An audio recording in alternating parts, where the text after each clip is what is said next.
Hello students, class 7 science chapter 4 heat. तो activity 4.5 देखते हैं बेटा। इसमें एक्टिविटी 4.5 में क्या बता रखा है। Take some hot water in a beaker. आपने क्या लेना है, एक बीकर के अंदर हॉट वाटर लेना है और आप मग, या बीकर नहीं है तो आप मग में भी ले सकते हो। Dip the thermometer in water. आपने थर्मोमीटर को वाटर के अंदर डिप करना है, डुबोना है। What wait till the mercury thread becomes steady and note the temperature. आपने तब तक वो थर्मोमीटर को मग या बीकर के अंदर डिप करना है जब तक मरकरी है ना, मरकरी का जो थ्रेड है वो जब तक एक उसमें एक स्थिर नहीं हो जाता, मतलब जो मरकरी है वो स्टडी नहीं हो जाती, ठीक है, मतलब स्थिर नहीं हो जाता। And note the temperature. उसके बाद आपने टेम्परेचर को नोट करना है। Now take out the thermometer from water. उसके बाद आपने क्या करना है, थर्मोमीटर को वाटर से निकाल लेना है और observe carefully what happens now, क्या होता है उसके बाद, ठीक है। Do you notice that as soon as you take the thermometer out of water, जैसे ही आप वाटर से थर्मोमीटर को बाहर निकालते हो, the level of mercury begins to fall. वापस जो मरकरी का लेवल है वो फॉल हो जाता है, गिर जाता है, ठीक है। तो this means that the temperature must be read while the thermometer is in water. तो आपको क्या करना है, आप सिर्फ वाटर के अंदर ही जब तक वो थर्मोमीटर है तब तक आप उसमें मेज़र कर सकते हो टेम्परेचर, ठीक है। या मग या किसी बीकर के अंदर जो पानी है, हॉट वाटर है, आपने उसके अंदर थर्मोमीटर को डिप कर रखा है तो आप तभी उसके अंदर आप उस टेम्परेचर को मेज़र कर सकते हो। अगर आपने बाहर निकाल लिया उसको थर्मोमीटर को तो आप टेम्परेचर को नोट डाउन नहीं कर पाओगे, ठीक है। आप फिगर में देख सकते हो, ये क्या है, एक लेबोरेटरी थर्मोमीटर है और इसके अंदर आपने बीकर ले रखा, बीकर के अंदर हॉट वाटर है। आपने इसके अंदर वाटर के अंदर आपने क्या किया है, लेबोरेटरी थर्मोमीटर को आपने डिप कर रखा है, ठीक है। तो आप जैसे ही वाटर के अंदर ये डिप हो गया तो आपने इसी में से ही मेज़र करना है उसकी जो क्या रीडिंग आ रही है, ठीक है। आप इसको अगर बाहर निकालोगे तो मरकरी का जो लेवल है वो गिर जाएगा, इससे आपको रीडिंग नहीं पता चलेगी, ठीक है। You may recall that while taking your own temperature. अगर आप देखा जाए तो अगर आप खुद का टेम्परेचर नोट डाउन कर रहे हो, अपनी बॉडी का टेम्परेचर नोट डाउन कर रहे हो, तो you have to take the thermometer out of your mouth to note the reading. आप क्या करते हो कि आपने जो थर्मोमीटर को अपनी टंग के नीचे दबा के रखा था 1 मिनट के लिए, फिर आप उसको बाहर निकालते हो, ठीक है। You may recall that while taking your own temperature, you have to take the thermometer out of your mouth to note the reading. Can you then use the laboratory thermometer? Can you then use the laboratory thermometer to measure your? हाँ, तो you may recall that while taking your own temperature, you have to take the thermometer out of your mouth to note the reading. Can you then use the laboratory thermometer to measure your body temperature? क्या आप अपनी body के temperature को measure करने के लिए आप laboratory thermometer का यूज़ कर सकते हो? हाँ भाई, यूज़ कर सकते हैं, लैबोरेटरी थर्मोमीटर का भी यूज़ कर सकते हैं, क्योंकि लैबोरेटरी थर्मोमीटर की रेंज हमने पहले नोट की थी -10 से लेकर के 110 तक इसकी रेंज होती है। हम अपने बॉडी टेम्परेचर को मेज़र कर सकते हैं क्योंकि हमारी बॉडी टेम्परेचर रेंज क्या होती है, 35 to 42 तक इसमें मेंशन कर रखी थी, ठीक है।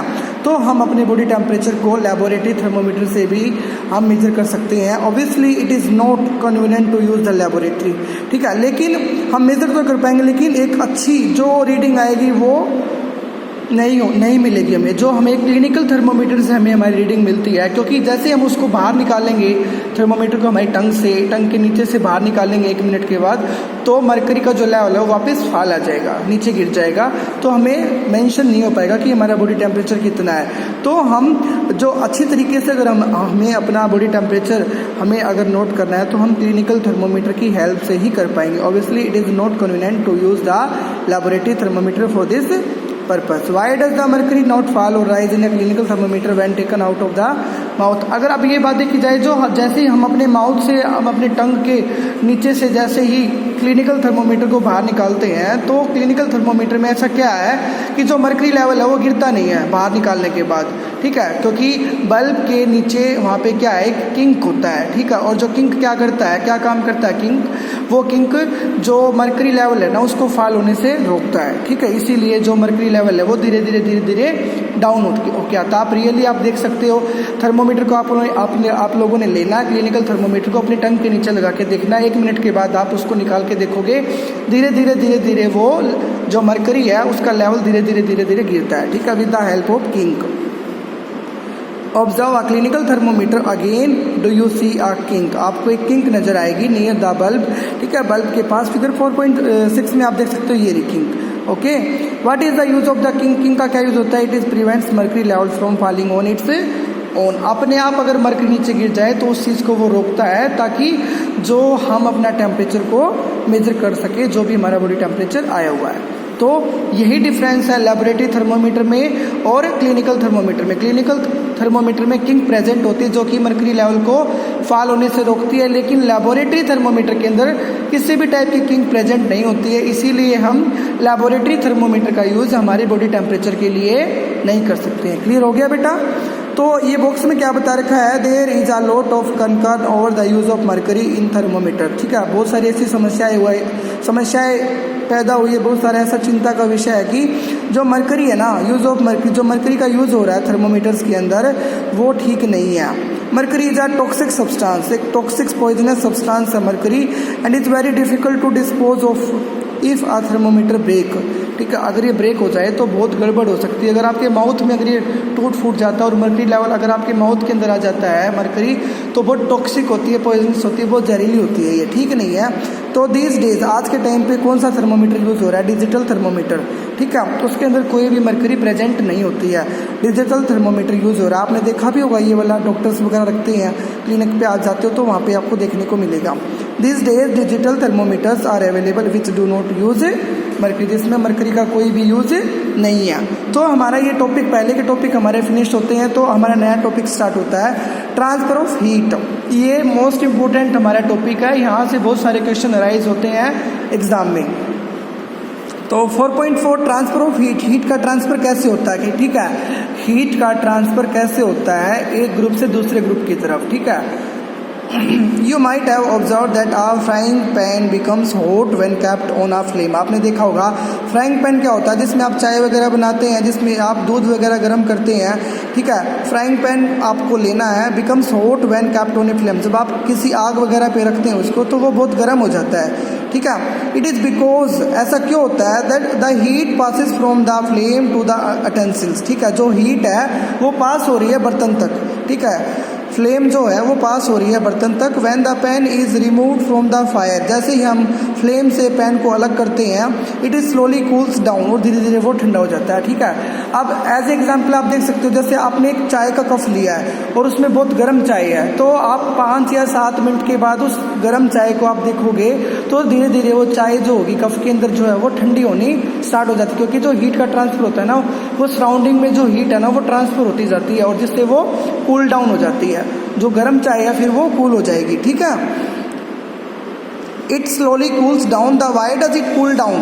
क्योंकि वो सराउंडिंग में मिक्सअप होगी। The heat is transferred from the pan to the surroundings, so you can understand that in both cases the heat flow from a hotter object to a colder object, ठीक है। इसलिए आप देख सकते हो, आप अंडरस्टैंड हो कि दोनों केसेस में द हीट फ्लो, जो हीट है वो फ्लो हो रही है from a hotter object to a colder object, की कोई हॉटर ऑब्जेक्ट है, ठीक है, उससे कोल्डर ऑब्जेक्ट में वो क्या हो रही है? चेंज हो रही है, ठीक है। Hotter object to a colder object, आपने कोई गर्म ऑब्जेक्ट है, आपने अगर उसको ठंडा करने के लिए आप बाहर रखते हो, ठीक है, सराउंडिंग में रखते हो, तो सराउंडिंग में जो हीट है वो कन्वर्ट किस में हो जाएगी? उसकी कोल्डनेस में कन्वर्ट हो जाएगी। In fact in all cases heat flow, in all cases heat flow from a hotter object to a colder object. आपने देखा होगा जितने भी केसेस होते हैं जो हीट है वो फ्लो करती है from a hotter object to a colder object. How does heat flow? अब हम पढ़ेंगे कि जो हीट है वो कैसे फ्लो होती है। लेट अस इन्वेस्टिगेट, आओ भाई छानबीन करते हैं, इन्वेस्टिगेट करते हैं कैसे हीट जो है वो फ्लो करती है, ठीक है। एक्टिविटी 4.6 हम पढ़ते हैं। टेक अ रोड और flat strip of a metal. आपने कोई मेटल की रोड लेनी है, ठीक है, इस तरह से आपने कोई मेटल की रोड लेनी है और से ऑफ एल्यूमिनियम और आयरन, उसमें से चाहे वो एल्यूमिनियम की रोड हो चाहे वो आयरन की रोड हो। Fix a few small wax pieces on the road. आपने क्या करना है, उस पर ऐसे स्टेप बाय स्टेप आपने क्या करना है, वैक्स आपने वहाँ पे स्टिक आउट करना, उस रोड पे वैक्स को मीन्स मोम को आपको चिपकाना है वहाँ पे, ठीक है। आपने वहाँ पे मोम को चिपकाना है और फिर क्या करना है, these pieces should be at nearly equal distance, और उनका जो डिस्टेंस है ना वो इक्वल होना चाहिए, ठीक है। डिस्टेंस फिगर 4.7 में clamp the rod to a stand, और आपने 2 ईंट लेनी है और रोड को स्टैंड करना दोनों के बीच में, और एक कैंडल को वहाँ पे क्या करना है, उसको फायर देनी है कैंडल से। जैसे ही यहाँ से रोड को यहाँ से जैसे ही हीट मिलेगी, ठीक है, जो ये हीट होगी ना बेटा, ये हीट यहाँ से ट्रांसफ़र होगी, तो यहाँ से हीट यहाँ तक आएगी, तो जो वैक्स होगा वो पिंगल के नीचे गिरना स्टार्ट हो जाएगा, फिर यहाँ से यहाँ तक आएगी, ये भी पिंगल के नीचे गिरना स्टार्ट हो जाएगा, फिर यहाँ से यहाँ तक आएगी, ऐसे ये भी गिरेगा, फिर यहाँ से यहाँ तक, फिर यहाँ से यहाँ तक। तो कहने की बात क्या है कि जो हीट है ना वो हॉटर ऑब्जेक्ट से कोल्डर ऑब्जेक्ट तक जाती है, मतलब हीट जो है यहाँ से फ्लो करना स्टार्ट करती है, और जहाँ तक कोल्ड है वहाँ तक ये क्या करती है, फ्लो करती है, ठीक है। तो if you do not find a stand you can put one end of the rod in between bricks. अगर आपको कोई स्टैंड नहीं मिल रहा है तो आप क्या करोगे, 2 ईंटों के बीच में आप रोड को फिक्स कर सकते हो। Now heat the other and of the road and observe. अब आपने हीट करना है, ठीक है, ये वाला जो एंड है हीट करना स्टार्ट करना है with the help of candle. What happens to the wax pieces, wax pieces के साथ क्या होगा, do these pieces begin to fall, yes obviously yes, ये गिरना स्टार्ट कर जाएंगे। Which pieces fall the first, पहले कौन सा पीसेस गिरना स्टार्ट करेगा, सबसे पहले जो नियर अबाउट होगा इसके, ठीक है। Do you think that heat is transferred from the end nearest to the flame to the other end. क्या आप जानते हो, क्या आप सोच सकते हो, क्योंकि जो सबसे पास में होता है, क्योंकि सबसे पहले तो वही तो गर्म होगा, ये नहीं कि पहले यहाँ से गर्म हुआ तो यहाँ तक पहुँचेगा ऑटोमेटिक, तो पहले यहाँ से गर्म होगा, फिर वो जो उसकी हॉटनेस है वो यहाँ तक आएगी, आफ्टर दैट वो धीरे धीरे वो यहाँ तक आएगी, आफ्टर दैट वो यहाँ तक आएगी। Transferred from the end nearest to the flame to the other end. The process by which heat is transferred from the hotter end to the colder end of an object is known as conduction. उस process को हम क्या बोलते हैं, conduction. Means की जो hotness है, ठीक है, जो हीट है वो ट्रांसफर हो रही है hotter end to the colder end, मतलब हॉटर एंड तो ये हो गया, तो ये कोल्डर एंड ये हो गया, तो हॉटर एंड तक कोल्डर एंड तक जो हीट ट्रांसफर हो रही है उस प्रोसेस को क्या बोलेंगे, conduction.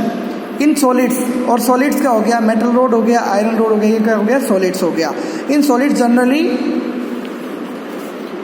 Heat is transferred by the process of conduction. Mostly जो सॉलिड्स होते हैं, सॉलिड्स जो ऑब्जेक्ट होते हैं उसके अंदर जो हीट का जो ट्रांसफर होता है वो क्या होता है, hotter object to colder end तक, वहाँ तक उसका ट्रांसफर होता है हीट का। Heat is transferred by the process of conduction. Conduction क्या है, एक डेफिनेशन बन रही है आपकी, इंपॉर्टेंट पॉइंट है, ठीक है। Do all substances conduct heat easily, नहीं। ऐसे ये बोल रहा है कि जितने भी सॉलिड जो सब्सटेंस हैं वो आसानी से हीट को कंडक्ट कर सकते नहीं। अब यहाँ पे आपने मेटल रोड लिया, आयरन रोड लिया है, ठीक है, तो ये तो आसानी से गर्म हो जाएगी और यहाँ से हीट जो है वो एक एंड से दूसरे एंड तक पास भी हो जाएगी। लेकिन अगर आपने कोई लकड़ी लेनी है, लकड़ी क्या करे, लकड़ी आसानी से लकड़ी से हीट एक एंड से दूसरे एंड तक नहीं पहुँच पाएगी, क्योंकि अगर आपने यहाँ पे कोई आपने लकड़ी का पीस लिया है, ठीक है, लकड़ी की कोई स्टिक ली है, तो आपने यहाँ पे उसको हीट दिया है, तो वो हीट यहीं तक रहेगी, ठीक है, वो हॉट एंड से लेके कोल्ड एंड तक नहीं जाएगी। इसलिए कोई भी सॉलिड जो ऑब्जेक्ट होते हैं वो कंडक्शन के लिए यूज़ नहीं हो सकते हैं। डू ऑल द सब्सटेंस, कोई भी सब्सटेंस है वो कंडक्ट नहीं कराएंगे हीट को ईजिली से, ठीक है, जो सॉलिड सब्सटेंस होंगे। You must have observe that the metallic pan for cooking has a plastic और वुडन हैंडल। आपने देखा होगा, आपने कई बार देखा होगा कि दैट द मेटालिक जो पैन है, ठीक है, जो आप घरों में जो चाय वगैरह बनाते हो जो बर्तन होता है, जो मेटालिक पैन जो मेटल का बना हुआ होता है, या कोई भी खाना पकाने के लिए जैसे कुकर वगैरह होता है, प्रेशर कुकर होता है, हैज अ प्लास्टिक और वुडन हैंडल होता है। जो उनके हैंडल वगैरह होते हैं पकड़ने के लिए वो क्या होते हैं, प्लास्टिक के बने हुए होते हैं या फिर लकड़ी के बने हुए होते हैं, ठीक है। Can you lift a hot pan by holding it from the handle without getting हट। हाँ भाई, हम उसको आसानी से, हम जहाँ पे हमने उसको फ्लेम दे रखा है, ठीक है, तो हम आसानी उसको गर्म होने के बाद भी उस हैंडल से उसको आसानी से हम उतार सकते हैं, ठीक है, विदाउट हर्टिंग, बिना नुकसान पहुँचाए हम उसको आसानी तो सकते, क्योंकि जो उसका जो हैंडल बना हुआ किस चीज़ का बना हुआ है, लकड़ी का और प्लास्टिक का बना हुआ है, और वहाँ तक हीट आसानी से नहीं पहुंच पाएगी। तो यहाँ तक आपको क्लियर हुआ? तो यहाँ तक आपको अच्छे से बेटा रीड करना है।